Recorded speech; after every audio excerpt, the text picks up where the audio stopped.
প্রথম শ্রেণীর পৌরসভা হলেও ন্যূনতম নাগরিক সেবা পায় না বগুড়ার মানুষ। নেই কোনো মাস্টার প্ল্যান।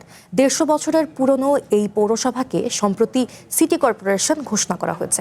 নতুন স্বীকৃতিতে খুশি নগরবাসী, তবে শুধু ঘোষণা নয়, নাগরিক সেবায় দৃশ্যমান উন্নয়ন দেখতে চায় তারা।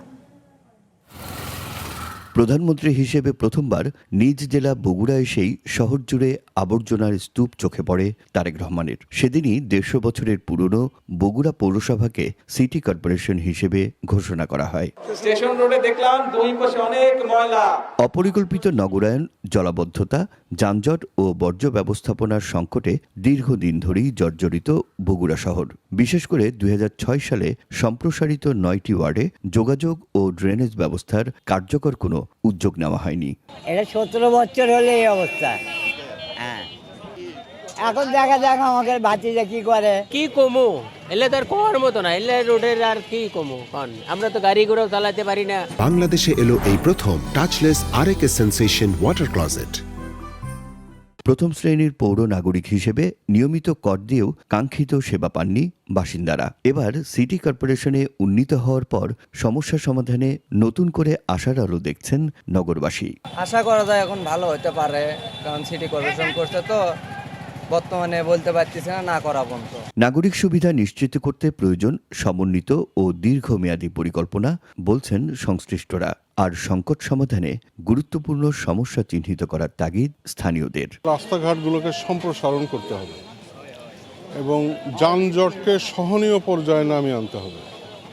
3 নম্বর, এই পানিবদ্ধতা বা জলবদ্ধতা, এটা বাংলাদেশের প্রত্যেকটা শহর নগরের কমন সমস্যা।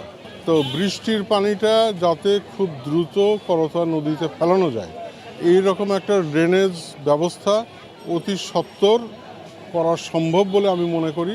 তা আমরা আশা করছি সিটি কর্পোরেশন যেহেতু ঘোষণা হয়েছে, অচিরেই সিটি কর্পোরেশন তার পূর্ণরূপে কার্যক্রম চালু হবে, তখন এইগুলো নাগরিক সুবিধাগুলো যেমন বাড়বে, তখন এই সমস্ত যে অসুবিধাগুলো আছে এগুলো যদি টেকনিক্যাল টিম এবং মাস্টার প্ল্যান এবং দক্ষ লোকদেরকে দিয়ে যদি এটা কাজে লাগিয়ে করা যায়, আশা করি এই সমস্যাগুলো দূর হয়ে যাবে। এই নগরবাসীর এসব সংকট নতুন নয়। প্রথম শ্রেণীর পৌরসভার বাসিন্দা হিসেবে নিয়মিত রাজস্ব দিয়েও বঞ্চনা আর অবহেলার চক্রে আটকে আছেন তারা যুগ যুগ ধরে। নাগরিক অধিকার আদায়ে বারবার সোচ্চার হয়েও মেলেনি কাঙ্ক্ষিত সমাধান। তবে ভঙ্গুর অবকাঠামো, দীর্ঘদিনের অব্যবস্থাপনা আর অপরিকল্পিত নগরায়নের মাঝেই এবার ঘোষণা করা হয়েছে সিটি কর্পোরেশন। 2 দশক আগে প্রধানমন্ত্রী তারেক রহমানের নেওয়া উদ্যোগগুলো বাস্তবায়নের প্রত্যাশা আবারও জেগেছে নতুন করে। নতুন এই কাঠামোর মাধ্যমে অন্তত মৌলিক নাগরিক সেবা নিশ্চিত হবে, এমনটাই প্রত্যাশা এখানকার বাসিন্দাদের। Rakib Jewel, one news, Bogura.